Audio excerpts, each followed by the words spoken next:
안녕하세요, 일렉트로캠입니다. 오늘도 테슬라 관련 이야기를 해볼까 합니다. 여러가지 테슬라 소식과 기술적인 이야기도 있습니다. 간만에 이제 리티움 익스트랙션, 마이닝, 광산 얘기죠. 일종의 광산 관련된 이야기와 뭐 여러가지 테슬라 소식들을 이야기해 볼까 합니다. 어제 모델 S 가격이 롱레인지 가격을 엄청 올려버렸죠. 5,000불. X 롱레인지도 올렸습니다. 소비자로서 가격이 오르는 거는 뭐 썩 좋진 않지만 대신 뭐 테슬라의 수익성은 엄청 늘겠죠. 그리고 여전히 수요에 대한 그런 자신감 이렇게 올려도 잘 팔리니까요.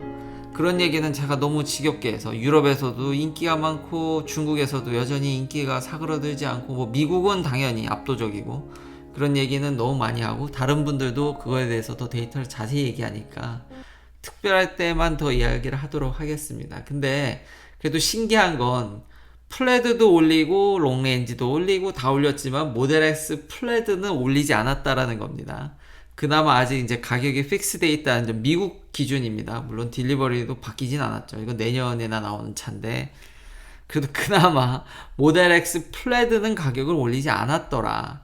네, 그래서 요걸 빼먹어서 추가하려고 합니다. 근데 언제 올릴지 모르죠. 지금 S 플레드도 올리고 롱레인지도 올리고 X 롱레인지도 올리고 플레드도 언제 올릴지 모르니까 그렇다고 또 너무 이걸 강조하면 또 사라고 제가 부추기는 것 같은데 그래도 혹시 필요하신 분이 있다라면 꼭 차량을 필요할 때 사는 게 좋겠죠. 물론 이제 그 필요라는 기준이 좀 애매하긴 하지만 또 본인이 원할 때 너무 무리하지 않는 수준에서 만약에 모델 X를 눈여겨보셨다라면 지금 플레드만 가격이 안 올랐으니까 참 이렇듯 최신 트렌드는 테슬라 차량은 저는 좀 이렇게 조심스러워서 항상 그런 마감이나 그리고 초기 그 어른들 말씀이 있지 않습니까? 차량은 초기에 뽑는 게 아니다.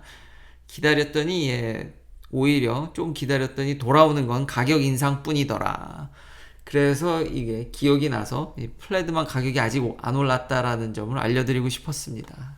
자, 그 다음 얘기는 보링 컴퍼니 얘기입니다. 오늘의 아마 이런 좀 테슬라 관련 이야기들을 하면서 관통돼야 될 좀 주제는 좀 그래도 넓게 봐야 된다라는 점, 뭐 배터리도 그렇고 좀 더 우리가 확장돼서 시각을 가져야지 좀 테슬라를 이해할 수 있지 않을까. 그리고 그런 옵션을 주는 참 테슬라가 참 대단하고 일론 머스크가 그래서 참 대단하고 여타 다른 회사들과는 좀 다른 모습을 보인다라는 거죠. 뭐 보링 컴퍼니가 지금 플로리다에 지금 터널 뚫는 걸 프로젝트 억셉이 됐고 지금 보니까 텍사스도 좀 뚫을 것 같은 소문들이 계속 돌고 있습니다. 그 라스베가스의 어느 정도의 성공을 보이면서 그 뒤따라서 관심 있던 주들과 시티가 계속 이제 달라붙는 모습인데요. 뭐 구독자님께서 좋은 질문 해주셨는데 뭐 일론 머스크가 얘기하던 거는 이거보다 더 많은 시간을 요구하던 건데 이게 맞냐?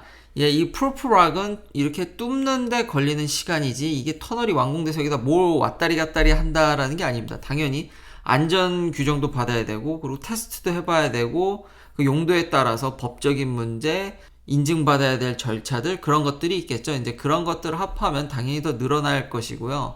이제 풀프락은 일주일에 한 1마일보다 더 이제 빨리 가는 그리고 궁극적인 목표는 하루에 무려 7마일이라는 이거 어마무시한데 일단 이건 뚫는 것뿐만 아니라 다시 한번 재확인 그리고 이거는 목표다. 아직 일주일에 한 1마일 이상 그래도 엄청 빠른 거죠. 엄청 빠르고 엄청 싼 겁니다. 그래서 이런 얘기가 나오는데 지하철이랑 보링 컴퍼니가 좀 비교되고 있거든요. 근데 이제 뉴욕시티가 더 이상 이제 서브웨이를 짓지 않습니다. 이제 문제는 가격이죠.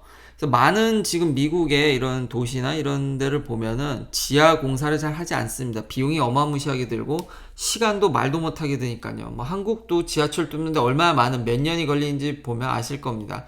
근데 이번에 라스베가스 뚫는데 얼마 안 걸렸죠. 가격이면 가격, 시간이면 시간. 그렇기 때문에 제가 이런 일론 머스크의 이런 보링 컴퍼니를 응원하기도 하고요. 우리에게 더 많은 이제 옵션을 주니까. 근데 현실은 다른 옵션들은 진짜 이제 포화 상태라고 해야 될까요? 되게 힘들다. 그리고 이 역시 친환경적입니다. 그러니까 일론 머스크, 테슬라, 뭐 보링 컴퍼니, 일론 머스크에 관련된 사업들은 다 이제 리뉴어블 에너지, 서스테이너블 에너지, 그리고 친환경적인 거 관련되어 있는 거죠. 실제로 우리가 교통 체증으로 인해서 날려버리는 에너지와 뭐 미세먼지, 뭐 CO2 이런 것들은 어마무시하죠. 이 흐름이 빨라지면은 훨씬 더 친환경적인 건 맞죠. 근데 지하철보다 낫냐? 이거는 좀 너무 오버하는 거 아니냐? 그래서 이걸 가지고 주류 언론들이 굉장히 비판을 많이 합니다. 이 보링 컴퍼니는 말도 안 되는 얘기를 하고 있는 거다.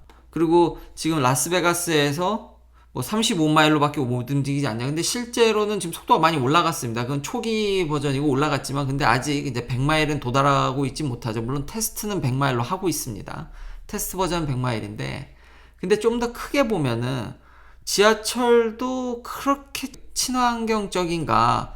라는데 약간의 의문? 그러니까 그렇다고 뭐 지하철이 전혀 뭐 친환경적이지 않다라고 얘기하는 게 아닙니다. 당연히 대중교통이 우리의 에너지를 많이 효율적으로 쓰게 해주지만, 지금 뉴욕을 보면 지하철을 유지 보수하는데 당연히 시간 들고 우리도 그걸 걸어가서 타야 되고, 실제로 워낙 많은 스탑들이 있기 때문에 실제 지하철도 계산된 속도로 가지 못합니다. 특히 뉴욕 같은 경우는 그런 부분들이 심하죠. 그리고 공사라든지 툭하면 끊긴다라든지 여러 가지 워낙 역사와 전통을 자랑하다 보니까 문제가 여전히 있습니다. 그리고 당연히 그 외부에서 오는 사람들은 종점이나 이런데 뭐 주차를 한다라든지 완벽히 정말 그게 친환경적인지는, 당연히 개인 차를 몰고 고속도로에서 막히는 거를 생각하면 지하철이 당연히 대중교통이 좋지만, 한 번쯤 이런 것들이 효율적으로 이루어졌을 때, 지금 저 지하철을 공사하기 위해서는 업프런트로 돈을 엄청 쏟아부어야 되고 엄청난 시간을 쏟아부어야 되는데, 간단히 빠른 시일 안에 이런 많은 터널들을 뚫게 돼서 차량들이 원활히 유지가 되면 친환경적인 것도 하면서 우리가 편의성도 같이 가져갈 수도 있다라는 거죠. 꼭 그렇다는 게 아닙니다. 좀 더 넓은 시각에서 보고 이런 보링 컴퍼니가 좀 더 옵션을 주고, 그리고 응원하는 이유는 이렇게 저렴한 가격에 빠른 시간에 지하를 개발하는 회사가 없기 때문에 응원하는 겁니다. 그래서 결과는 또 가봐야 알겠지만, 일론 머스크의 이런 게 또 하나 포인트가 될 텐데, 친환경을 하면서 우리의 불편함을 야기하진 않는다라는 거죠. 친환경도 하면서 편의성도 좀 같이 가져갈 수 있는, 그러니까 지하철에 대한 불편함과 생각보다 지하철이 빠르지 않다는 점, 그리고 무엇보다 공사 비용, 그런 것들을 고려했을 때 시간과 여러 가지를 생각해 보면은 더 이제 이런 회사를 이해하는데 도움이 되지 않을까 해서, 그러니까 오늘 포인트는 그런 거라는 거죠. 또 하나 이제 테슬라가 오늘 특허를 낸 거는 이 테이블 솔트, 그러니까 리튬 익스트랙션 하는 방법인데요. 근데 제가 좀 조심스러운 건, 이런 특허라든지 논문을 많이 얘기하면은 많은 분들이 이렇게 썩 관심을 갖진 않으시더라고요. 이렇게 제가 좀 이걸 재밌게 이야기를 해야 되는데, 아무래도 이런 이야기는 저 역시도 어떤 때 읽으면서 재미가 없어지다 보니까 간략하게 최대한 그래도 재미나게 얘기하려고 하는데, 원래 기존에 이 리튬을 익스트랙션 하는 방법, 이제 광산에 대해서 이제 브라인이라든지 제가 락 같은 경우, 그러니까 뭐 돌 캐면은 거기서 이제 리튬 하이드록사이드 나와서 이제 리튬을 익스트랙션 하는 방법들이 있는데, 이게 문제가 뭐냐면 이 리튬을 익스트랙션 하는 방법이 굉장히 이렇게 친환경적이진 않습니다. 왜냐면 리튬을 꺼내기 위해서는 이제 강산, 산을 써야 되거든요. 이제 그런 것들이 이제 환경을 당연히 오염시키겠죠. 강산 같은 경우에 이제 땅을 황폐화시킨다든지. 그래서 미국에서 하질 않죠. 지금 그래서 남미라든지, 그 브라인도 마찬가지입니다.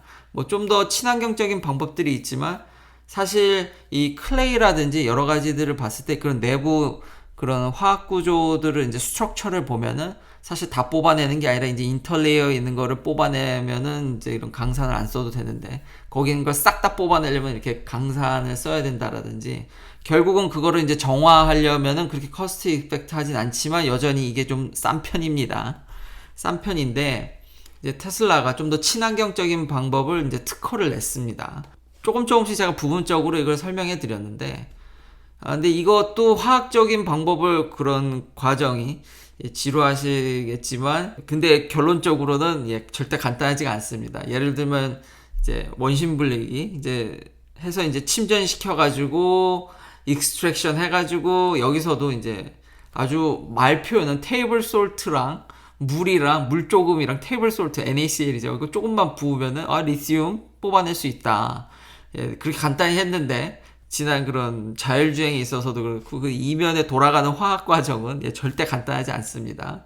이거 돌려가지고 침전시키고 거른 다음에 나중에는 이제 아이오닉 익스체인지라고 해서 그 소디움, 나트륨이랑 리튬을 바꾸는 과정까지 해서, 이것도 별로 간단해 보이진 않는데 돈도 엄청 좀 들어갈 것 같은데, 나름 이걸 옵티마이제이션 해서 테슬라가 나름 방법을 찾는 것 같습니다. 그러니까 당장은 이런 것과는 조금 경쟁력이 떨어지겠지만 일단 로지스틱, 제가 아까 크게 보라고 그랬죠. 이거를 리튬을 공급받으려면, 셀을 생산하려면은 지금 남미라든지 이런 데서 다 끌고 와야 되는데, 지금 이거 클레이를 어디서 뽑겠냐면 옆에 공장 주변에 있는 네바다 클레이, 그냥 흙을 퍼서 하겠다라는 거죠. 플러스 친환경이면은 허가를 받기가 쉽겠죠. 그러니까 그런 로지스틱 비용까지 고려해 보면은 이게 조금 더 돈이 들어도 이제 쉽게 할 수 있을 것 같은 생각도 듭니다. 그러니까 그런 의미에서 제가 좀 더 크게 보라는 것과, 더 이제 투자하시는 분들도 제 채널을 많이 보니까 그런 것까지 이제 고려하면은 이제 배터리 가격을 떨어뜨리기 위해서 지금 이 광산 산업을 하는 친구들이 이익을 극대화하기 위해서 리튬을 좀 배터리 그레이드로 이제 해가지고 그냥 이거를 하드락을 뭐 캐가지고 마켓에 내놓으면 이 정도지만, 결국 리파이너리 해가지고 배터리 만들 사람들한테 팔아버리면은 이득을 많이 남기거든요. 그러니까 결국은 배터리 가격을 다운시키기 위해서 테슬라가 친환경적인 방법을 개발해가지고 이 시장을 먹으러 들어간다라는 겁니다.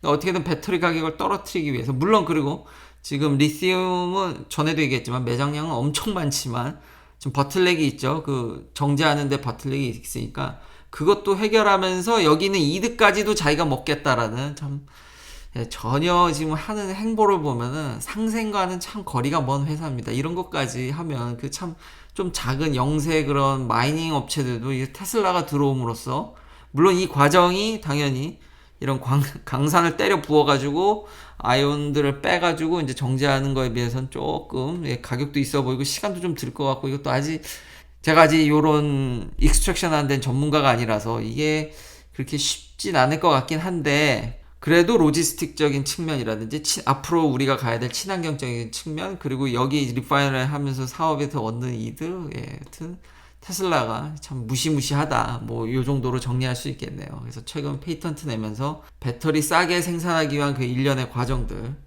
참 무시무시하고, 배터리 싸다고 얘기를 하니까 이제 LFP를 빼놓을 수 없죠. 제 채널에 진짜 그 인산철 배터리. 근데 인산철 배터리가 그런 재활용뿐만 아니라 참 여러모로 배터리 업계에 뭐 어떻게 보면 좋은 걸 한다고 해야 될까요? 블룸버그의 NEF 이제 또 새로운 이런 보고서가 나왔는데, 읽어보면은 지금 많은 업체들이 니켈이나 코발트도 물론 비싸지만 니켈도 만만치 않습니다. 근데 이 LFP 때문에 가격 안정화가 올 것 같다라는 거죠. 그러니까 성능이 좀 떨어지더라도 이게 킬로와트아워당 가격이 보면 반토막 수준이니까 성능을 포기하더라도 이쪽으로 가려는 업체들이 좀 많아서 그렇게 시프트 되게 되면은 니켈이나 코발트 가격이 좀 안정화가 이루어질 것 같다라는 겁니다. 그리고 많은 업체들이 LFP에 좀, 사실 이제 중국이죠. 그러다 보니까 배터리 가격 안정화에 좀 기여를 많이 한다라고 이제 정리할 수 있을 것 같습니다. 그래서 인산철이 참 어찌 보면 참 효자구나, 이런 면에서는. 그렇지만 이제 성능이 떨어지니까 뭐 충전 환경이나 이런 것들이 좀 뒷받침돼야겠죠. 그리고 인산철 배터리에 제가 이렇게 더 관심을 많이 갖고, 테슬라도 굉장히 인산철 배터리를 크게 쓸 것 같은, 아직은 메인은 아닙니다. 그 ESS에도 LFP를 지금 쓰고 있지는 않습니다. 쓸 생각이라 그랬지 아직은 NMC를 씁니다. 근데 이 LFP 배터리가 참, 그러니까 가격에 있어서 혁신뿐만 아니라 이 배터리가 빨리 이렇게 값이 싸져야 되는 이유가, 지금 이런 리뉴어블 에너지, 리뉴어블 그리드, 친환경적으로 지금 솔라셀이 전력 생산하는 가격은 정말 최저가죠. 어떠한 지금 전력 생산 소스보다 싸지만 이것도 크게 봐야 되거든요. 그러니까 아직 솔라셀이 싸냐, 그러니까 그 발전 단가만 보면 싼데 전반적으로 큰 그림에서 보면 또 그렇게 싸다고 보기가 힘든 게, 우리가 현재 쓰고 있는 그리드는 전력이 일정 생산됐을 때 그거를 이제 전제하에 이제 전력을 분배하게 되어 있습니다. 이렇게 자꾸 어떤 소스가 전기를 줬다 안 줬다 이러면은 그 망이 이걸 분배하기가 되게 어렵습니다. 현재 우리 시스템이 그렇습니다. 이것도 나중에 더 정리해서 업데이트를 해드릴 텐데, 법적인 문제나, 제가 이거 법적인 문제 계속 그래서 얘기했던 거죠.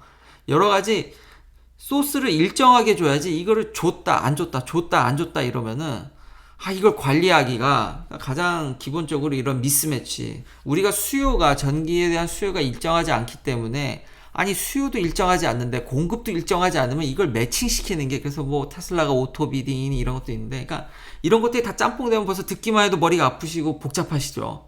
예, 그래서 관리가 힘들고 그 관리 비용이 어마무시하게 나갑니다. 예, 그래서 제가 아직 그게 발전 단가는 싸지만 전반적으로 큰 그림으로 봤을 때 싼지는 아직은 좀 더 이제 가봐야 된다라는 거죠. 근데 우리가 이거 배터리 가격만, 아까 그 LFP 가격만 싸지면은 이 모든 문제가 해결됩니다. 우리가 전기를 가둬두기가 어렵기 때문에 이런 문제가 발생하는 겁니다. 전기만 우리가 싼 가격에 가둬둘 수만 있으면은 지금도 한국도 그렇고 미국도 그렇고 생산되는 전력에 적지 않은 전력들이 그냥 땅으로 흘려보내집니다. 아니 저장하기가 어렵기 때문에 정전이 날 수 있기 때문에 항상 우리는 더 그거보다 많은 양의 전기를 항상 생산하고, 이게 전력 예비율이라고 하죠. 그러니까 항상 오버해서 생산할 수밖에 없는 구조입니다. 안 그러면 예, 정전이 나죠. 어느 일정 부분이 정전이 나면 그냥 도시 전체가 다 꺼지는. 그러니까 너무 오버 파워를 끌어쓰게 되면은 그러면 순차적으로 그 받고 못 받는 사람들만 정전이 되는 게 아니라 그냥 도시가 다 나갑니다. 그렇기 때문에 사회적 피해가 어마무시하기 때문에 항상 오버로 이렇게 생산을 해야 되는데, 아까 같은 그런 인산철 배터리가 싸게 되고 테슬라가 친환경적인 거 플러스 자기 주변에서 그냥 흙 파서 리튬 뽑기 시작해서 아주 싸게 이제 배터리를 생산한다라면은, 어떻게든 우리가 전기를 이렇게 저장할 수 있는 방법들만 고려가 된다면 우리가 친환경도 하면서 버리는 전력도 다 배터리로 저장하면서 효율적으로 쓰면서 이게 삼박자가 다 맞아가면서 우리가 불편함을 야기하지 않으면서 친환경을 할 수 있다라는 거죠. 그래서 배터리의 이런 가격 하락은 반드시 필요하다. 그리고 앞으로 시장이 어마무시하게 올라갈 수 있다 라고 이야기할 수 있겠습니다. 그래서 지금 최근 뉴스들을 보니까 테슬라가 지금 그래서 부동산 사업, 그런 마이크로 그리드에도 뛰어들게 하면서 지금 SM 매니지먼트 컴퍼니와 손잡고 아주 그냥 부동산 개발도 지금 솔라루프랑 파월도 지금 하고 있는 이야기들이 많이 나오고 있거든요. 테슬라의 그런 잠재력은 어마무시하다. 앞으로 이 에너지 사업은 엄청 커질 거고, 이런 전반적인 큰 그림을 봤을 때 여전히 포텐셜은 참 어마무시하구나. 예, 마지막으로 이런 스텔란티스, 이제 램집 최근에 인수합병된 큰 그룹의 얘기인데, 예, 이번에 이제 전기차 플랫폼 앞으로 로드맵 이런 걸 발표했거든요. 그래서 램 전기 트럭도 나온다. 뭐 포드 F150도 나오는데 램도 나오겠죠. 근데 이 쇼를 좀 봤는데 예, 뭐 일단 영어가 아니라서 잘 이해하기 힘들었지만, 근데 무슨 얘기를 하는지 잘 모르겠더라고요. 도대체 어떤, 그러니까 쇼와 이런 전기차와 매칭이 좀 안 되고, 이런 쇼도 있구나. 이렇게 큰 기업이 이렇게 제가 많이 부족한가요? 도대체 뭔 얘기를 하는지 모르겠는데, 그냥 간략하게 요약하면요, 그냥 남들이 다 좋은 거 다 하겠다는 겁니다. 다 짬뽕하고 뭐 인하우스 배터리 뭐 코발트도 없애겠다. 그러니까 지금까지 나온 모든 좋은 얘기 다 하겠다라는 겁니다. F150과 달리 주행거리뿐만 아니라 이제 배터리 크기도 얘기를 했거든요. 그래서 150kWh에서 200kWh가 넘는, 이 많은 배터리를 싸게 생산할 수 있을지, 뭐 다 인하우스 한다고 하니까. 그러니까 그냥 들으면서 딱히 뭔가 스텔란티스만의 뭔가 이렇게 내세우는 거를 아직은 잘 모르겠습니다. 혹시 그런 걸 알게 되면 제가 또 업데이트를 하도록 하겠습니다. 그냥 발표는 지금까지 여러분이 알고 계신 모든 좋은 점을 다 하겠답니다. 그렇지만 또 역시 한 가지 더 있죠. 예, 이거 다 한다는 거는 제대로 이런 풀 라인업이 돌고 이런 건 뭐 2026년 뭐 한참 남았습니다. 그리고 여전히 이런 플러그인 하이브리드, 뭔가 이게 레인지 일렉트릭 패러그램 브레이크라고 뭐 표현을 하는데, 결국 듣다 보니까 그냥 하이브리드인 것 같은데, 그럼 전기차도 하고 하이브리드도 가져가겠다는 거, 여전히 내연기관을 팔겠다는 뉘앙스까지 느껴지고, 아니면 뭐 휘얼셀을 한다는 건지, 그냥 모든 오늘의 그런 발표는 짬뽕이었습니다. 좋은 건 다 하겠다고 하니까 그래도 목표는 높을수록 좋겠죠. 예. 여튼 그래도 이런 거를 많이 발표해 주는 것 자체가 어떤 전기차의 흐름에 이제 같이 가겠다는 거니까 좋은 뜻으로 생각되어집니다. 긴 영상 시청해 주셔서 감사합니다.